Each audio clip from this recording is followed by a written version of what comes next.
Assalamualaikum warahmatullahi wabarakatuh. Bertemu kembali di channel Hermawan Haryati.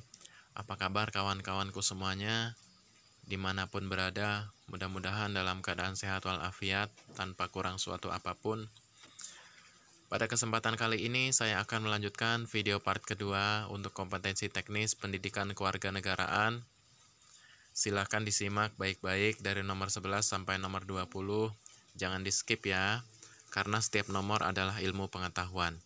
Adapun untuk video part yang pertama membahas soal-soal kompetensi teknis pendidikan kewarganegaraan dari nomor 1 sampai nomor 10. Untuk link videonya saya cantumkan di deskripsi, silahkan ditonton. Langsung saja kita mulai untuk video part kedua ini. Untuk soal nomor 11, dasar negara memiliki hubungan yang erat dengan konstitusi. Hal itu karena A. Negara yang didirikan harus memiliki dasar negara. B. Penyusunan konstitusi bersamaan dengan penyusunan dasar negara. C. Dasar negara dipakai untuk menyusun konstitusi negara yang didirikan. D. Konstitusi negara dipakai untuk menyusun dasar negara yang digunakan. Untuk jawaban yang benar pada soal nomor 11 ini adalah dasar negara yang dipakai untuk menyusun konstitusi negara yang didirikan. Konstitusi negara adalah undang-undang atau peraturan hukum tertentu yang dimiliki atau dianut oleh suatu negara. Kalau di Indonesia adalah Undang-Undang Dasar 1945. Jadi untuk jawaban yang benar adalah C, yaitu dasar negara dipakai untuk menyusun konstitusi negara yang didirikan. Kita lanjut ke soal berikutnya. Sebelum kita ke soal nomor 12, buat kawan-kawan yang belum subscribe, mohon keikhlasannya untuk tekan subscribe dan hidupkan loncengnya agar ada notifikasi setiap kali saya upload video terbaru. Mudah-mudahan bermanfaat bagi kita semua. Terima kasih. Kita langsung ke soal nomor 12. Salah satu faktor yang mendorong lahirnya budaya politik adalah A. Kehidupan demokrasi masyarakat. B. Tingkat ekonomi masyarakat. C. Pendidikan politik. D. Sosial budaya masyarakat. Untuk jawaban yang benar pada soal nomor 12 ini adalah C. Pendidikan politik. Jadi pendidikan politik ini merupakan salah satu faktor yang mendorong lahirnya budaya politik. Kita lanjut ke soal nomor 13. Apabila ada sekelompok buruh mengadakan unjuk rasa menolak adanya revisi Undang-Undang Ketenagakerjaan, berarti politik masyarakat adalah A. Mendukung kebijakan pemerintah. B. Tidak setuju kebijakan pemerintah. C. Senang kebijakan pemerintah. D. Setuju tindakan pemerintah. Untuk jawaban yang benar pada soal nomor 13 ini adalah B, yaitu tidak setuju kebijakan pemerintah. Makanya mereka melakukan unjuk rasa menolak adanya revisi Undang-Undang Ketenagakerjaan. Jadi pilihan jawaban yang benar adalah B.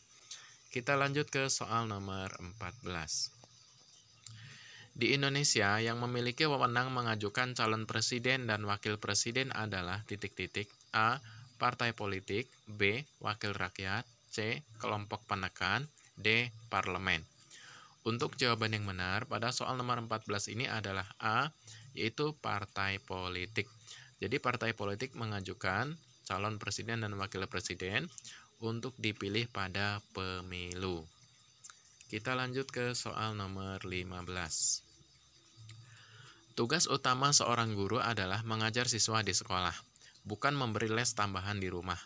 Fokus pada pemberian les di rumah akan berpengaruh pada efisiensi pendidikan dan bukan tidak mungkin akan menurunkan kualitas dedikasi seorang guru.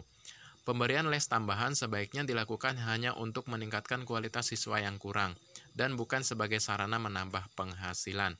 Dari bacaan di atas dapat disimpulkan bahwa seorang guru dapat memberikan les tambahan asalkan A. Mendapatkan uang tambahan yang banyak. B. Tidak mengajar di sekolah. C. Memberi tambahan ilmu terhadap siswa yang kurang. D. Meningkatkan popularitas. Untuk jawaban yang benar pada soal nomor 15 ini adalah C.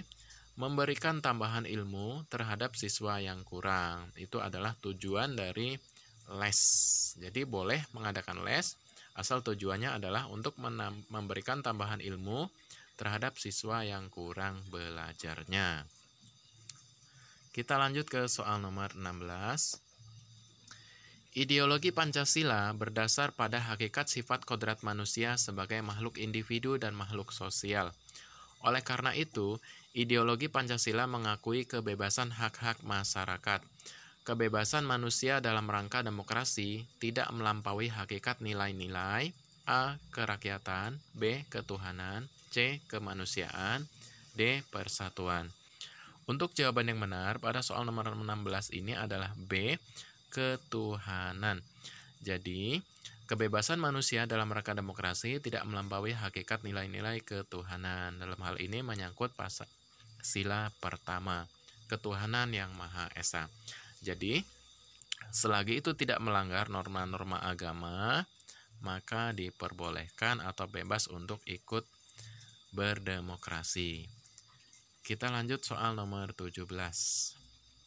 Salah satu contoh budaya politik dalam kehidupan bernegara adalah A. Menggunakan hak pilih dalam pemilu, B. Bergabung dalam partai politik, C. Bergabung dalam kelompok kepentingan, D. Berdemonstrasi. Untuk jawaban yang benar pada soal nomor 17 ini adalah menggunakan hak pilih dalam pemilu. Itu merupakan salah satu contoh budaya politik dalam kehidupan bernegara. Kita lanjut ke soal nomor 18. Sebagai penyaring utama dalam kehidupan berbangsa dan bernegara, untuk menangkal arus negatif globalisasi yaitu A. Kebiasaan masyarakat, B. Nilai-nilai Pancasila, C. Pandangan para ahli, D. Tradisi dan rutinitas. Untuk jawaban yang benar pada soal nomor 18 ini adalah B, yaitu nilai-nilai Pancasila. Nilai-nilai Pancasila ini dapat digunakan untuk menangkal arus negatif dari globalisasi, seperti westernisasi, hedonisme, dan lain sebagainya. Jadi ketika kita berpegang teguh kepada nilai-nilai Pancasila, insya Allah kita dapat menjadi bangsa yang baik dan bangsa yang memiliki norma-norma kehidupan. Kita lanjut ke soal nomor 19. Dokumen untuk mencatat persetujuan yang bersifat sementara adalah A. Deklarasi, B. Konvenan, C. Modus vivendi, D. Charter. Untuk mengetahui jawaban yang benar pada soal nomor 19 ini, kita harus mengetahui masing-masing makna dan arti dari pilihan jawaban yang tersedia. Untuk kata yang pertama, deklarasi. Menurut Kamus Besar Bahasa Indonesia, arti kata deklarasi adalah pernyataan ringkas dan jelas tentang suatu hal. Contoh, konferensi itu telah menghasilkan deklarasi yang terdiri atas 10 pasal.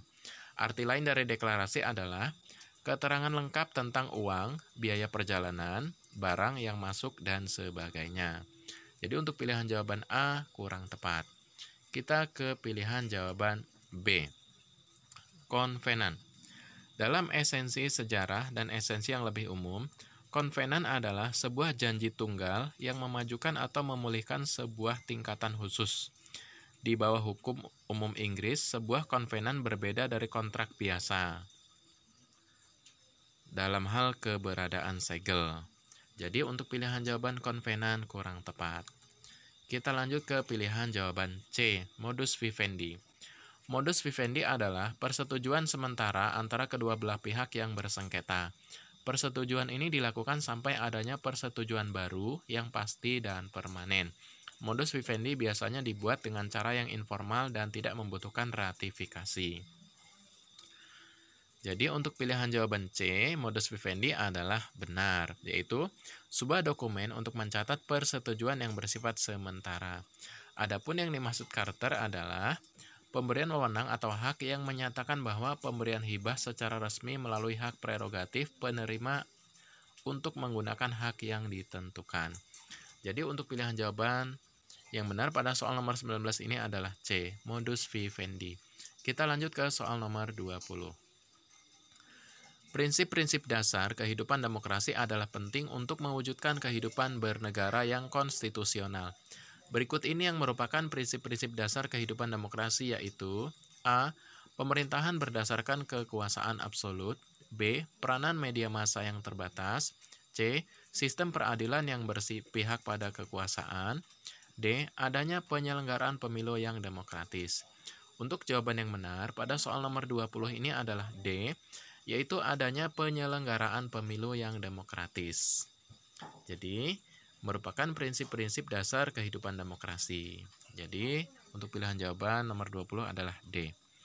Demikian tadi 10 soal tes kompetensi teknis pendidikan kewarganegaraan dari nomor 11 sampai nomor 20.